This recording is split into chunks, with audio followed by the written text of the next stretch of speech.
Selamat pagi jemaat dan simpatisan sekalian yang saya kasih di dalam nama Tuhan kita Yesus Kristus. Selamat pagi. Bagaimana kabarnya? Baik. Ya Tuhan, semua baik, sehat semua.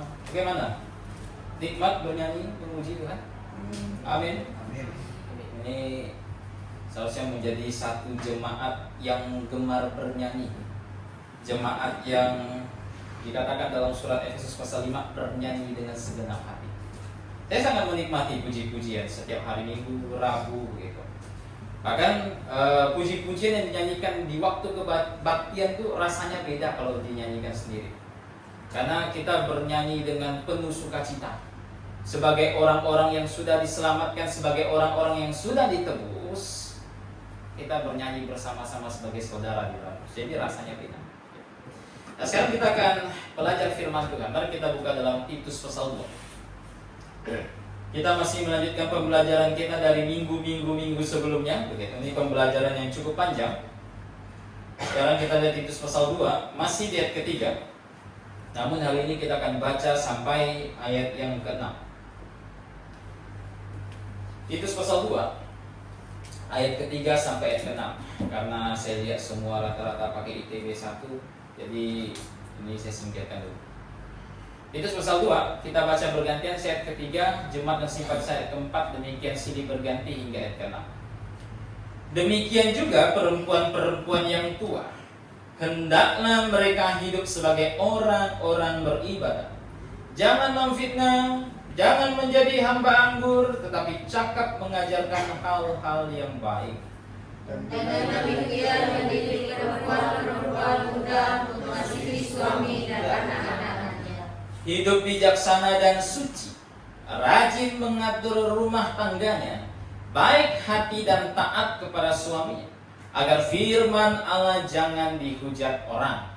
Demikian juga orang-orang muda, nasihatilah mereka supaya mereka menguasai diri dalam segala hal. Kita berdoa. Bapa di dalam kerajaan sorga, kami mengucap syukur atas kasih setiamu. Kami dapat berkumpul bersama di dalam tubuh Tuhan kami Yesus Kristus, yaitu Gereja GBI Pontianak. Bapa, kami pada hari ini telah memuji nama-Mu. Sekiranya puji-pujian kami merupakan puji-pujian yang berkenan di hadapan. Dan saat ini kami mau mempelajari firman-Mu. Kiranya Engkau memberikan bagi kami hikmat, agar kami dapat memahami firman-Mu dengan lebih baik lagi dari hari ke hari. Kami dapat semakin dewasa di dalam Kristus dan dapat menerapkan semua yang kami pelajari ke dalam hidup kami, sehingga kami menjadi orang-orang benar yang tumbuh dewasa, yang dapat bersaksi di tengah-tengah dunia yang gelap ini. Bersaksi bahwa Engkau adalah Allah yang hidup, bersaksi bahwa Tuhan kami Yesus Kristus adalah Tuhan yang hidup. Terima kasih wajah sorga. Berkati juga hamba-Mu yang akan menyampaikan, kiranya Kau berikan hikmat, agar sekiranya dapat menyampaikan kebenaran sesuai dengan kehendak-Mu. Terima kasih Bapa. Hanya di dalam nama Tuhan kami Yesus Kristus kami sudah berdoa dan mengucap syukur. Amin. Dari minggu-minggu sebelumnya kita sudah belajar sangat panjang mengenai penataan gereja. Seperti saya katakan di banyak minggu sebelumnya, gereja itu organisasi yang sangat penting. Tidak ada organisasi yang lebih penting daripada gereja, tidak ada. Kenapa saudara? Karena gereja adalah satu-satunya organisasi yang disebut sebagai tubuh Kristus. Gereja adalah satu-satunya organisasi yang disebut sebagai tiang penopang dasar dan kebenaran di era gereja.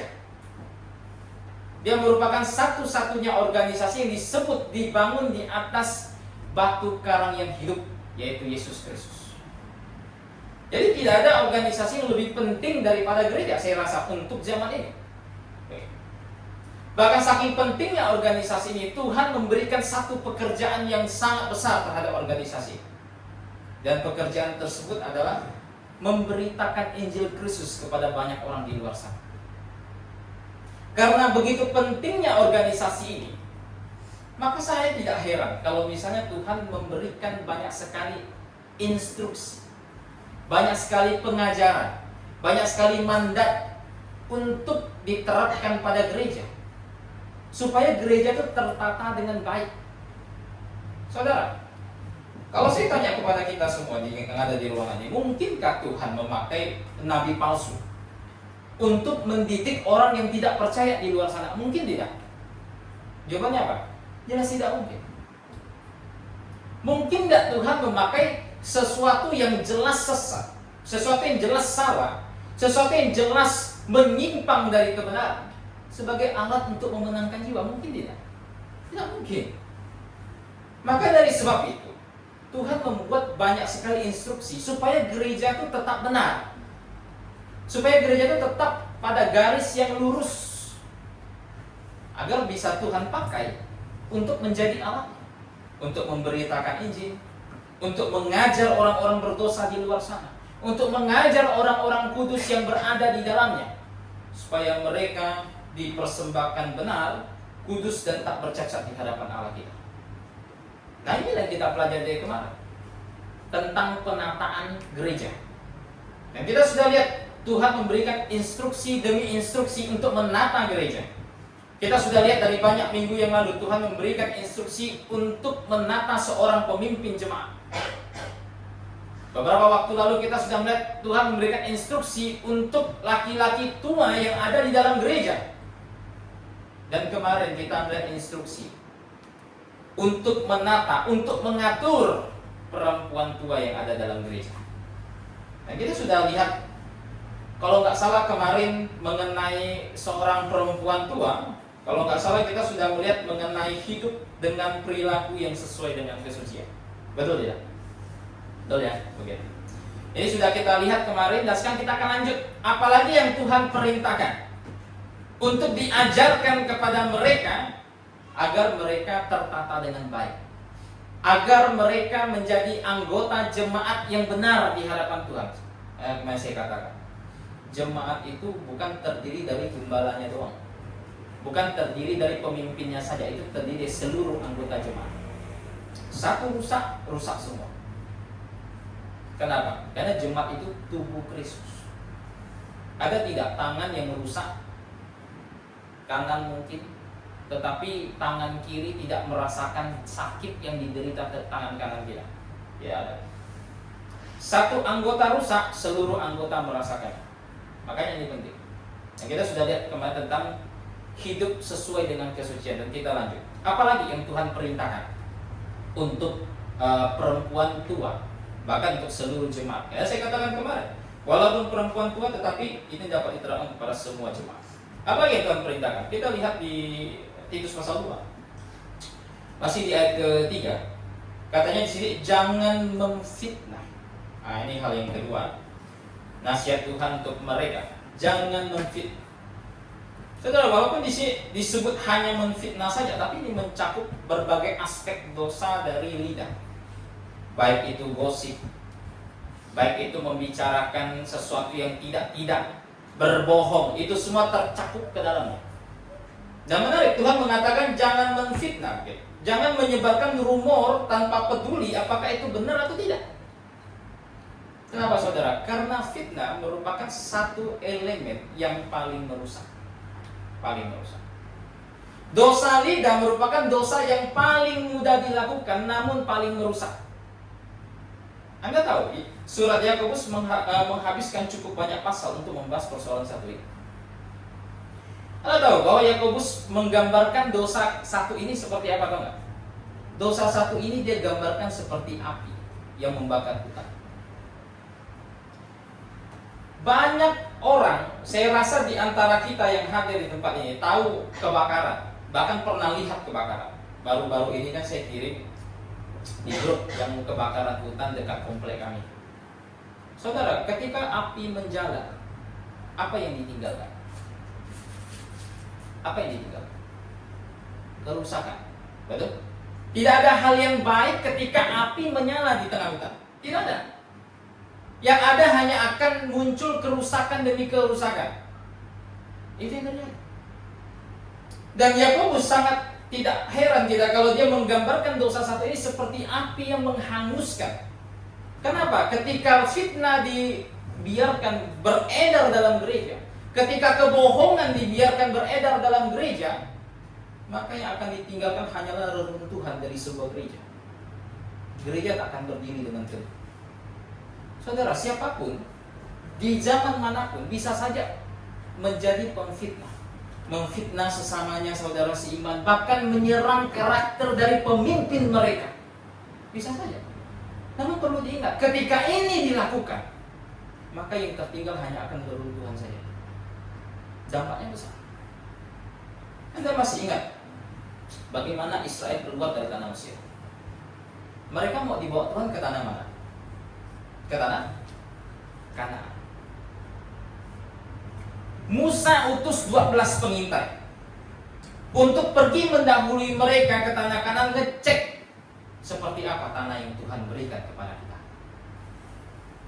Dari 12 itu ada 2 orang saleh. Masih ingat namanya siapa? Kaleb dan Yosua. Kaleb dan Yosua.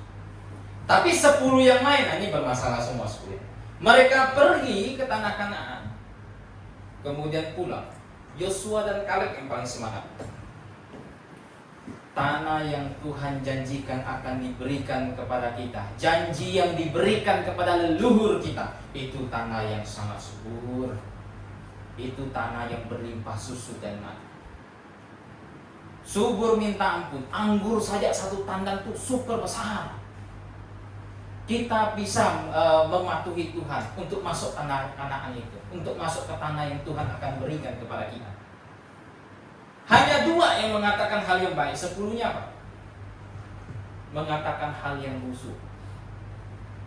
Memberitahukan, di sana itu ada raksasa. Kita seperti belalang di hadapan mereka. Kita tak mampu untuk masuk ke sana menaklukkan mereka, tak mampu. Mati kita semua. Akhirnya apa? Seluruh rakyat dengar omongan Yosua dan Kaleb atau dengar 10 pengintai? Dengar mana? 10 pengintai, saudara. Hanya 10 menyebarkan rumor yang tidak-tidak. Semua rakyat langsung bersungut-sungut di hadapan Tuhan. Berkata apa? Musa, Tuhan bawa kami keluar ini hanya untuk membunuh kami. Tuhan bawa kami keluar, kamu bawa kami keluar hanya untuk membunuh kami saja.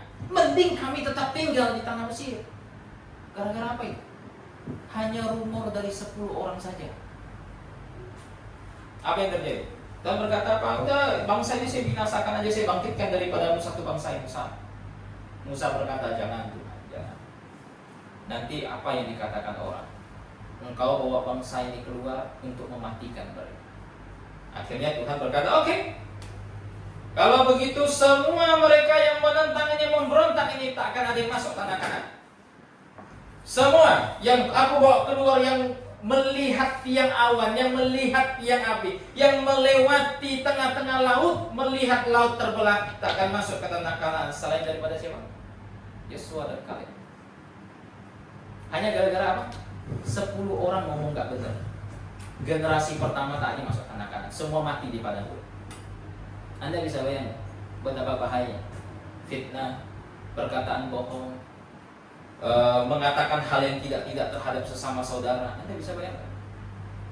Maka dari sebab itu Tuhan menghabiskan banyak pasal dalam Alkitab, banyak ayat dalam Alkitab untuk bahas persoalan satu ini. Ketika pemfitnah muncul, ketika orang yang berkata tidak benar itu muncul, dimanapun itu, di tengah-tengah jemaat sekalipun. Amsal 26 katakan apa? Yang ada hanya muncul pertengkaran saja. Api bisa nyala kalau ada kayu api. Pertengkaran bisa nyala kalau ada pemfitnah, kata Amsal 26. Kayu apinya hilang, kan apinya tak ada. Pemfitnahnya diusir, baru pertengkaran akan muncul. Siapapun itu. Jika siapapun yang mungkin berada dalam tempat ini, yang mungkin ingin menyebarkan rumor yang belum pasti kebenarannya, hati-hati. Ini adalah tindakan yang iblis selalu lakukan mulai sejak Taman Eden. Ia memfitnah karakter Tuhan di sana. Setiap orang yang melakukan ini, mereka meniru bapak mereka, yaitu iblis. Karena iblis berusaha untuk menghancurkan jemaat, menghancurkan hidup orang benar. Begitu. Nah saudara, Paulus pernah mengalami hal yang serupa. Dalam 2 Korintus, kalau Anda pernah baca 2 Korintus, dalam 2 Korintus, Paulus menghadapi mereka nih musuh-musuhnya yang ada dalam jemaat Korintus. Bayangkan, ada musuh-musuh Paulus di tengah-tengah jemaat, menyebarkan rumor yang tidak benar, berkata bahwa Paulus itu pelin-pelan. Gara-gara Paulus janji di dalam suratnya yang pertama dalam 1 Korintus pasal 16 bahwa dia akan datang ke jemaat Korintus jika Tuhan berkenan, aku akan datang. Namun kenyataannya tak jadi.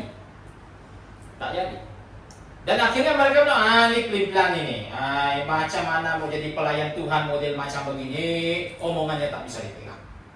Pelin-pelan ini, pada dia ada iya dan tidak sekaligus. Jangan-jangan apa yang dia beritakan itu nggak benar juga. Jangan-jangan apa yang dia ajarkan itu nggak benar juga. Masa hamba Tuhan bisa macam begitu? Saudara, apa yang Paulus lakukan? Dalam 2 Korintus dia menyediakan sedikit ruang untuk menjawab mereka semua. Anda bisa bayangkan, Paulus janji. Paulus katakan jika Tuhan berkenan. Artinya apa? Artinya Paulus memberikan satu ruang di mana Tuhan bisa saja merubah rencananya. Dan Tuhan ternyata benar merubah rencana Paulus. Namun mereka anggap Paulus pelin-pelan gara-gara persoalan satu itu. Paulus katakan apa? Aku tak datang kepada kalian. Tuhan tak izinkan aku datang kepada kalian hanya untuk menyayangkan kalian.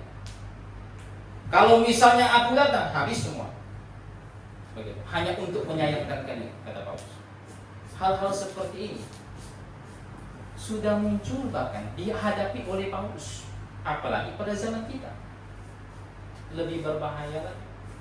Makanya bukan hanya wanita tua, semua jemaat, semua orang benar, semua orang kudus. Hati-hati. Dosa yang satu ini dosa yang paling gampang dibuat, dan dosa yang paling gampang untuk melukai Roh Kudus. Ini dosa yang paling berat. Hati-hati dengan apa yang akan diucapkan. Pertimbangkan apakah itu benar atau tidak. Klarifikasi apakah itu benar atau tidak sebelum menyebarkan rumor tanpa Anda sadari. Jika itu tidak benar, maka satu tubuh Tuhan akan runtuh. Dan jika runtuh, Tuhan tuntut apa sama kita? Apa yang Tuhan tuntut dari kita? Nah, saya rasa hukuman yang sangat berat. Mungkin Tuhan akan bilang nanti ya, kau saya hukum. Saya nggak tahu apa yang akan Tuhan tuntut.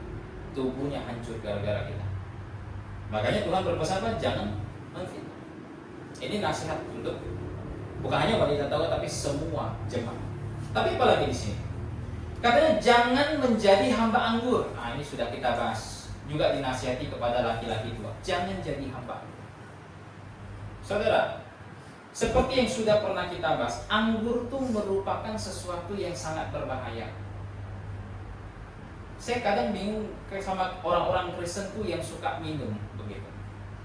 Kemudian berkata, sebenarnya Kristen tuh boleh kok minum anggur beralkohol asal nggak mabuk. Saya bilang bodohnya minta ampun. Tak ada satupun ayat di Alkitab yang berkata boleh minum asal nggak mabuk. Alkitab jelas menegaskan dalam kitab Amsal, lihat saja nggak boleh. Kan waktu itu kita sudah baca kan. Lihat saja nggak boleh. Lihat tuh nggak boleh. Begitu. Apalagi minum. Minum nggak apa-apa, yang penting nggak mabuk. Saya kan udah cerita, teman saya bilang kalau minum nggak apa-apa, nggak mabuk. Saya 2 botol nggak mabuk katanya. Kan bisa bayangkan. Begitu. Tuhan katakan absen penuh. Seorang pelayan Tuhan, seorang jemaat bahkan tidak boleh meminum 1 sendok.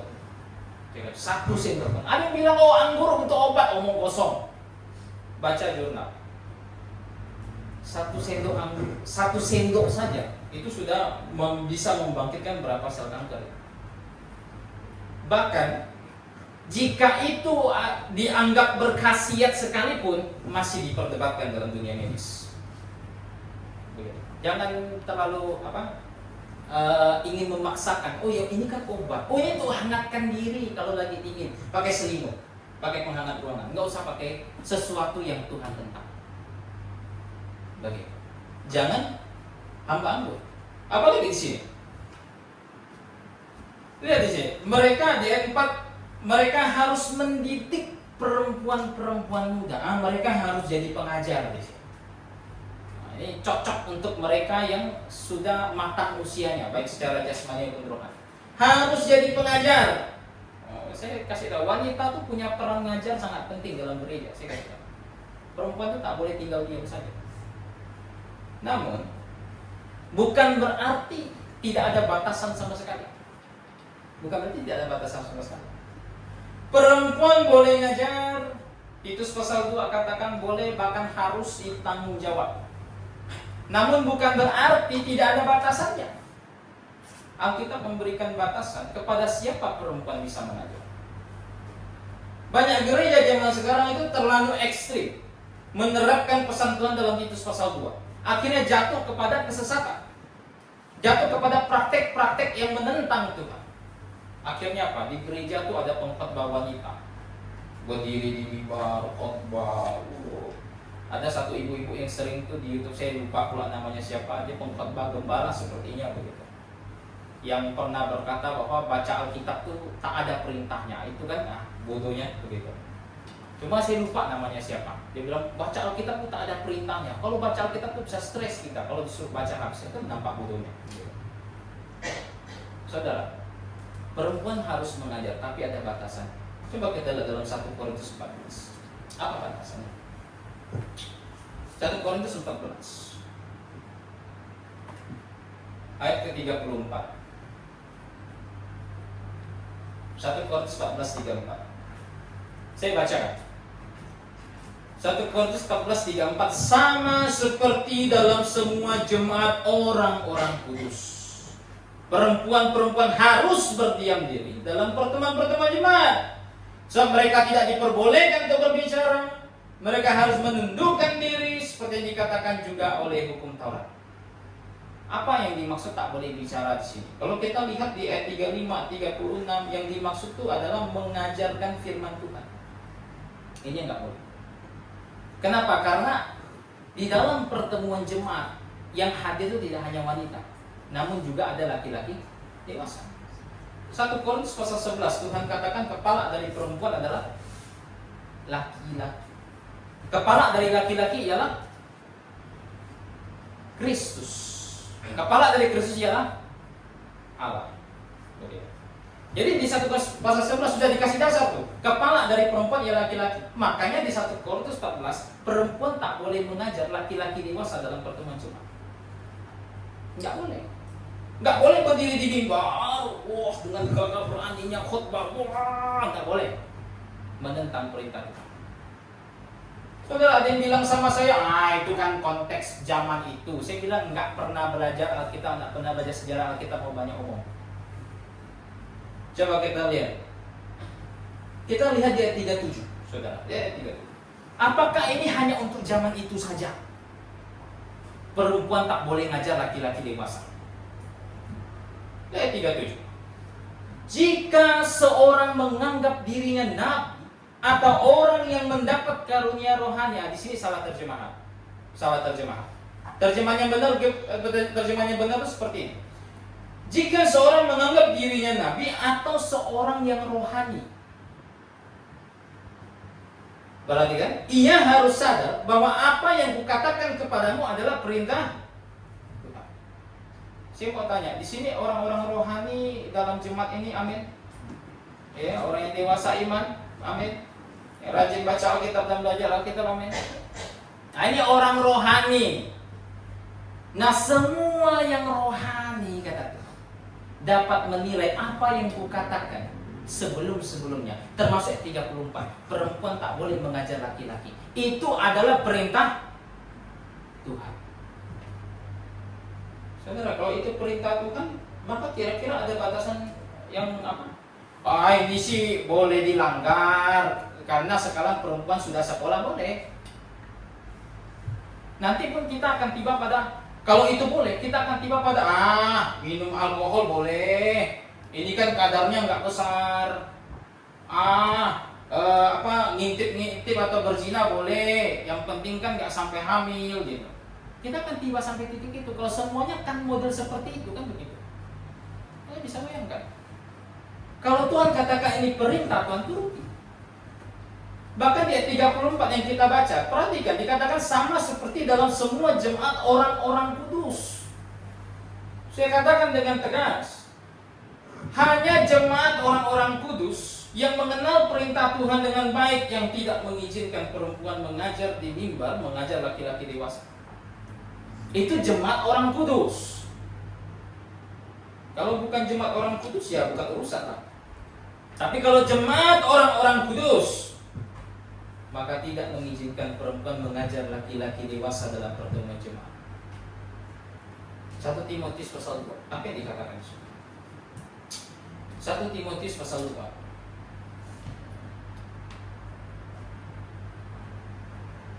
Coba kita lihat ayat ke 12. Semua dari ayat 11 begitu. Tapi kita lihat ayat 12 supaya langsung pada poin yang ingin kita angkat.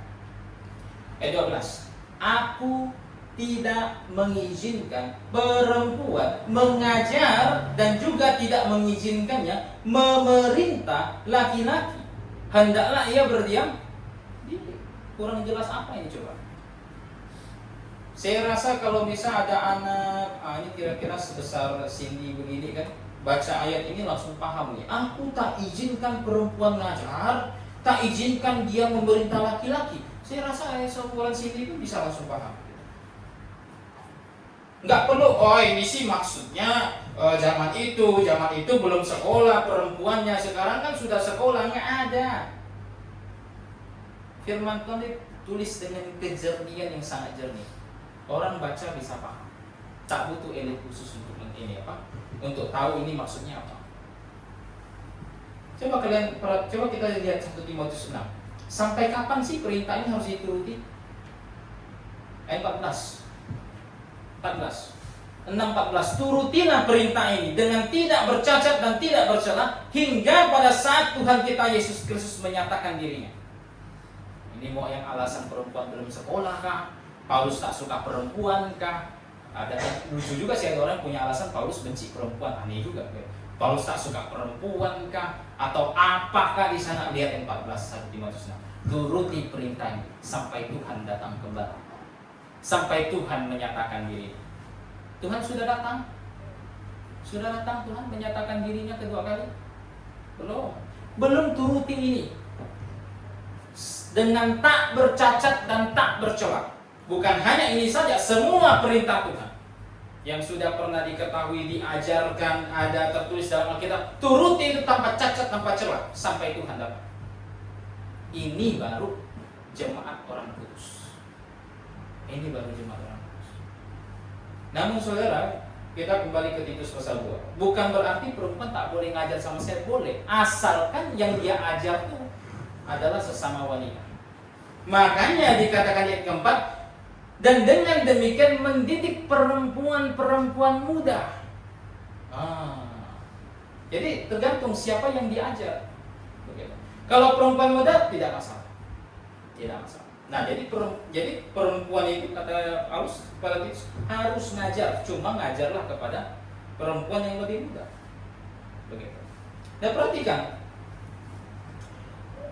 ketika Paulus katakan perempuan tua hendaknya mengajar perempuan yang lebih muda, mengindikasikan satu hal yang sangat besar, teman, bahwa pelayanan ini merupakan pelayanan yang super penting, super penting. Karena disuruh ngajar, ini pelayanan super penting. Ini pelayanan yang bisa diambil bukan hanya oleh pemimpin jemaat, tapi oleh semua wanita yang sedang duduk saat ini. Ini pelayanan super penting. Saudara, gereja itu, tadi saya katakan tuh, perempuan muda ini merupakan objek yang paling gampang jatuh ke dalam dosa. Tahu nggak kenapa? Bukan hanya karena usianya muda, tapi mungkin karena mereka baru diselamatkan. Beda dengan yang lebih berumur, yang mungkin kenal Tuhan sudah lama, yang mungkin lebih berhikmat, lebih berpengalaman. Anda tahu kenapa di sini dalam Titus pasal 2 enggak disuruh gembalanya yang ngajak perempuan muda, tapi perempuan tua yang disuruh ngajak. Kenapa? Karena lebih efektif, lebih efisien. Begitu. Untuk perempuan yang tua mendidik yang muda lebih efektif. Kenapa? Karena nanti kita lihat didikannya tuh didikan untuk bagaimana mengasihi suaminya, bagaimana mengasihi anak-anaknya, bagaimana supaya firman Tuhan tidak dihinakan oleh orang. Yang laki-laki bisa didiknya, cuma kurang efektif. Saya bisa didik wanita untuk tunduk kepada suami, mengasihi anak, kemudian supaya firman bisa, tapi lebih efektif wanita yang ngajar. Lebih efektif. Dan karena ini pelayanan yang super besar, gagal satu soal ini, gereja bisa runtuh, maka semuanya mesti bersemangat untuk mengajar, bersemangat untuk memberikan teladan, meneladani hidup yang Tuhan mau sesuai dengan kitab suci, supaya perempuan muda dapat terdidik dengan baik. Begitu. Saya sering cerita betapa banyaknya keluarga, kemarin juga baru minggu yang lalu kan, yang runtuh hanya gara-gara punya teladan yang gak baik. Kemarin saya sempat cerita ada kakek nenek yang punya majalah porno dalam tempat bekerja, dia akhirnya mempengaruhi cucunya. Saudara, kalau di luar gereja, saya rasa semua orang muda di sini akan tahu orang-orang di luar sana itu orang gak lahir baru, apa yang mereka praktekkan itu cenderung kepada dosa, tak bisa jadi teladan, betul? Tapi kalau dalam gereja yang mereka tahu semuanya adalah orang-orang yang dewasa di dalam Kristus, tetapi ketika mereka melihat ternyata yang mereka tuakan, hidupnya justru seperti orang yang tidak ada beda dengan orang di luar sana, hidup duniawi. Betapa nanti orang-orang muda akan didorong untuk hidup dengan gaya tersebut. Begitu. Di luar sih dia oke. Saya tahu di luar itu katanya itu orang-orang gak lahir baru, nggak mungkin saya jadikan teladan. Tapi di dalam gereja, kalau kita masih seperti orang-orang dunia, gimana kita mengharapkan semua orang muda dapat hidup benar di hadapan Tuhan? Mau pemimpin jemaatnya khotbah setengah mati, tentang berbagai tema, aturan, percuma. Saya hidup ngikutin dia kan ini kata jemaat yang lebih tua, dia aja begitu, masa saya ini kata sih begitu juga dong, mati lah. Begitu. Maka disebut ini pelayanan yang super penting. Baik. Kemudian kita lihat, bukan hanya untuk perempuan tua, ini saya usahakan habis ini penataan gereja untuk jemaat, tapi ada nasihat untuk perempuan yang lebih muda. Nasihatnya untuk perempuan yang lebih muda nih apa? Kita lihat. Dan 5, hidup bijaksana. Nah ini yang pertama, hidup bijaksana. Orang muda, perempuan muda, bukannya perempuan muda, semua mesti hidup bijaksana. Kata hidup bijaksana itu dari kata sophronizo dalam bahasa Yunani. Itu berasal dari kata sophron. Sophron itu punya pengertian bersikap bijaksana, penuh pertimbangan, berpikir jernih, menguasai diri, dan dapat mendisiplinkan diri. Itu adalah keadaan di mana pikiran seseorang dan kondisi hatinya itu bijaksana di hadapan Tuhan, penuh pertimbangan dan sangat jernih. Dan orang-orang muda disuruh untuk hidup dengan gaya seperti begitu. Artinya apa? Mereka harus mencurahkan seluruh isi hati mereka, seluruh pikiran mereka pada Kristus. Mereka hendak menyenangkan Dia, mereka hendak mengikuti kehendak. Barulah mereka bisa hidup bijaksana sesuai dengan apa yang Tuhan mau. Saudara. Dan perhatikan, hal ini diurutkan pertama loh, untuk nasihat bagi orang-orang muda. Dan nanti akan muncul lagi ketika nasihat untuk pemuda, untuk hidup bijaksana. Ini diurutkan pertama. Kenapa? Karena ini fondasi. Seandainya seorang muda tidak hidup bijaksana, seandainya pemikiran mereka tidak penuh pertimbangan, mereka mau ikut dosa ya ikut saja, tak peduli ikut Tuhan. Seandainya mereka tak punya pemikiran yang jernih sehingga mereka bisa menimbang segala sesuatu, maka dosa-dosa yang di ayat kelima berikutnya, pelanggaran perintah Tuhan akan muncul. Disuruh mengasihi suami, dia tidak akan mengasihi suami. Disuruh mengasihi anaknya, tidak akan mengasihi anaknya. Disuruh jangan mempermalukan firman Tuhan, dia tidak akan melakukannya. Kenapa? Karena dia hidup tidak bijaksana. Pemikirannya tidak jernih. hatinya tidak berfokus pada Tuhan, maka semua itu akan mengakibatkan dosa-dosa berikutnya muncul.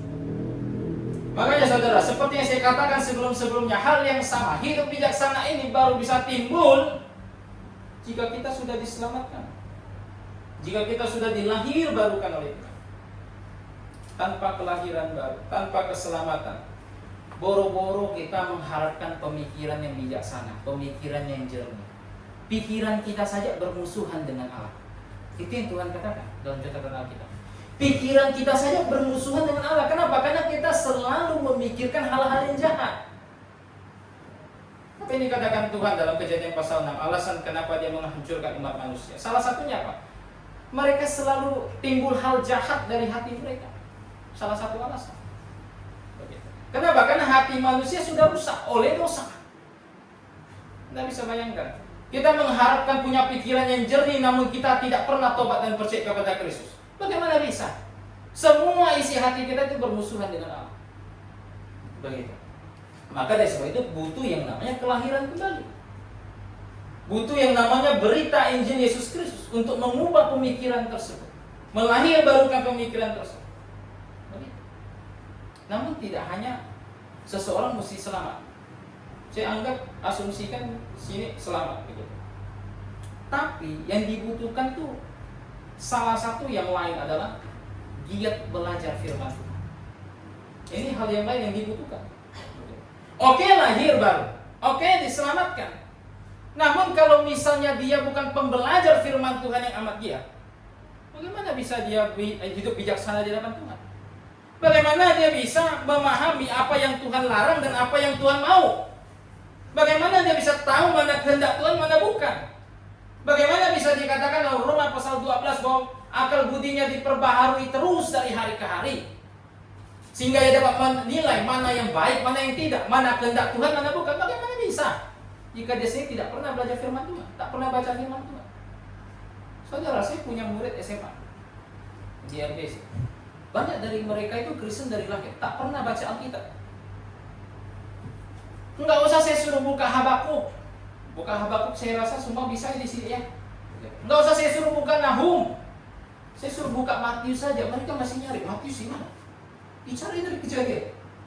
Waduh, saya ngajar bukan lama dia ngajar, lama tunggu mereka nyari ayat.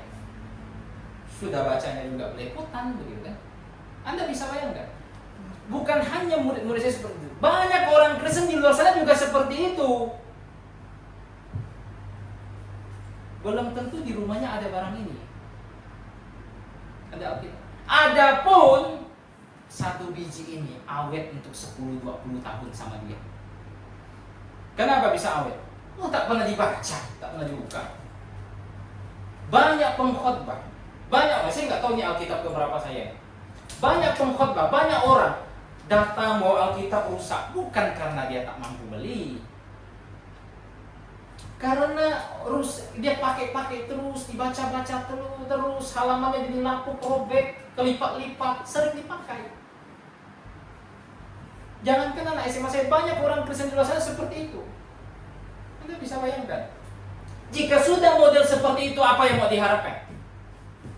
Tahu bahwa Tuhan melarang kita untuk minum alkohol, ngomong kosong lah. Begitu. Tahu bahwa dosa dalam hati saja belum ada pelaksanaannya itu sudah dosa bagi Tuhan, ngomong kosong lah. Begitu. Orang mesti belajar firman Tuhan, baru dia bisa hidup bijaksana di hadapan Tuhan. Tadi saya katakan yang wanita itu mendidik, mereka bisa mendidik pun harus dengan prasyarat ini, belajar firman Tuhan. Tidak, ya sudah. Apa yang mau lihat? Begitu. Yang ada generasi demi generasi semuanya akan tercemar oleh dosa. Semuanya akan tercemar. Tidak ada yang pernah baca nanti 2 Korintus. Jangan sentuh barang yang najis itu. Enggak ada, semuanya hidup semau dia, karena tak pernah baca. Hidup dengan gaya pesta pora, dengan alkohol, dengan apapun itu. Walaupun itu Tuhan katakan jangan sentuh najis itu, saya sentuh karena saya nggak pernah baca perintah itu. Jadi yang mesti hidup bijaksana. Oke. Terus apa lagi? Mesti mengasihi suami dan anak. Ini saya rangkum jadi satu saja, baca. Mesti mengasihi suami dan anak. Saudara, ini menarik. Tuhan suruh mengasihi suami dulu, diurutkan yang pertama, baru mengasihi anak. Begitu. Jadi suami itu prioritas. Begitu. Kenapa? Karena suami adalah satu tubuh dengan dia. Anak tidak satu tubuh dengan ibunya. Yang satu tubuh dengan dia adalah suaminya. Makanya prioritasnya itu suami, baru anak, di atasnya Tuhan. Nah, ini harus dikasih. Ini harus diajarkan oleh perempuan tua kepada perempuan yang muda. Begitu. Setelah perintah mengasihi, baik suami maupun anak, ini merupakan sifat dari Tuhan. Karena Tuhan itu adalah kasih. Begitu. Semua orang yang telah menerima kasih Tuhan, Tuhan mau mereka untuk mengasihi sesama mereka manusia. Saudara, kasih yang benar itu kasih yang bertentangan dengan keegoisan. Yang dimunculkan, yang ditonjolkan oleh budaya pop. Baik. Kasih yang benar itu menentang itu semua. Kenapa? Kasih yang benar itu memperdulikan orang lain. Bukan yang penting saya dulu, tidak, mementingkan orang lain. Itu kasih yang benar. Makanya Tuhan ketika Ia katakan mengasihi dunia ini, apa yang Dia lakukan? Mengutus anaknya untuk datang ke dalam dunia. Kenapa? Karena itu wujud dari Dia menganggap manusia itu penting dan mengasihi mereka. Begitu. Nah, saudara, bukan hanya katanya di sini kasih itu harus kepada saya, tapi kasih itu harus kepada anak juga. Nah, ini untuk anaknya saya singkat saja begitu, karena waktu. Harus mengasihi anak juga. Mengasihi anak itu seperti apa? Jadi banyak orang salah paham, terutama orang-orang yang hidup pada generasi. Saya senang dengan didikan generasi-generasi sebelumnya, tahun 90-an. Karena di generasi sebelumnya tuh menghukum anak itu sesuatu yang diwajarkan dan memang itu penting. Generasi zaman sekarang, ini yang mungkin yang sudah berumur bisa melihat begitu bagaimana generasi zaman sekarang mendidik anak, hampir tidak ada hukuman untuk anak tersebut. Pokoknya apa yang dia katakan akan dituruti, apa yang dia mau dituruti. Begitu. Saudara, satu orang tak kenal Tuhan ya, dia bukan orang kenal Tuhan. Menulis satu buku. Dia menjawab satu pertanyaan yang dia angkat dalam buku tersebut. Pertanyaannya begini, apakah saya bisa berkata tidak pada anak saya? Dia angkat pertanyaan tersebut dan dia ulas itu dalam buku. Dan dia katakan begini, di kesimpulan buku tersebut, saya nggak punya waktu untuk bahas buku dia karena waktu, walaupun saya bisa bahas. Dia simpulkan begini, jika Anda berkata tidak pada anak Anda, dia tidak akan mati. Itu tidak akan menyakiti dia. Jika Anda berkata tidak pada anak Anda, dia tidak akan membenci kamu. Saudara, ini orang tak kenal Tuhan. Orang yang kenal Tuhan itu mesti 2 kali lebih hebat dari dia. Kenapa? Karena mereka sudah baca Amsal. Siapapun yang menyayangkan rotan pada anaknya, tidak mengasihi dia. Pakai rotan, tapi sayangkan nyawanya. Begitu. Jangan apa seperti model jam sekarang, pokoknya apa yang dia mau dituruti, apa yang Pak Mak saya mau beli apa ini turuti, apa dia mau turuti, matilah. Dia tidak akan menganggap penting segala hal yang dikasih ke dia. Dia tak akan mengenal yang namanya hidup separasi. Dia tak akan mengenal yang namanya hidup menjauhi dosa. Tidak akan. Kenapa? Karena semuanya dibiarkan sama orang tua. Ini bukan mengasihi, ini menjerumuskan. Makanya kasih yang besar dari orang tua itu apa? Kepada anaknya, memperkenalkan anaknya pada Tuhan.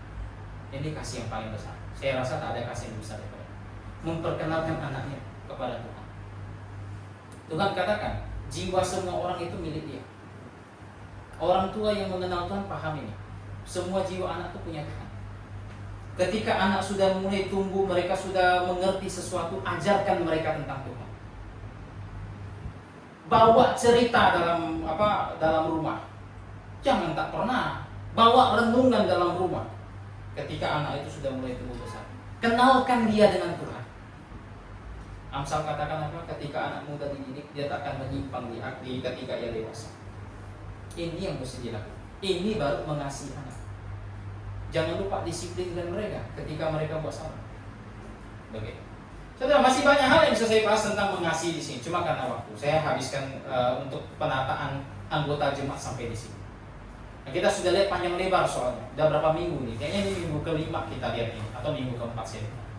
Jadi kita sudah lihat bagaimana Tuhan menyuruh kita untuk menata sebuah gereja dengan baik. Mulai dari pemimpinnya, mulai dari anggota jemaat. Tuhan bagi tiap anggota jemaat, mulai dari yang laki-laki tua, perempuan tua, perempuan muda, anak muda. Semuanya Tuhan suruh tata dengan baik. Jika ini sudah dilakukan, maka kita bisa berkata dengan tegas. Ada nggak tulisannya sebenarnya? Oh enggak ada. Ini jemaat dari Allah yang hidup. Baru kita bisa mengklaim. Jika tidak, jangan pernah mengklaim ini jemaat dari Allah yang hidup. Karena jemaat dari Allah yang hidup itu bukan hanya jemaat yang punya doktrin yang benar, tapi itu adalah jemaat yang mempraktikkan apa yang Tuhan ajarkan dalam firman. Minta kesediaan Pak Hansen tutup dalam doa. Silakan.